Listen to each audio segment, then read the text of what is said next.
muling magkakasama sa bagong teleserye ng Dreamscape Entertainment.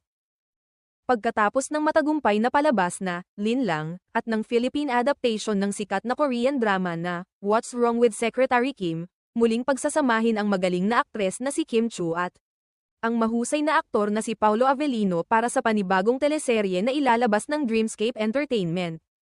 Ayon sa mga naunang balita, ang kanilang susunod na proyekto ay may working title na The Alibi, base sa mga inilabas na pahiwatig mula sa mga opisyal na social media accounts ng Star Magic.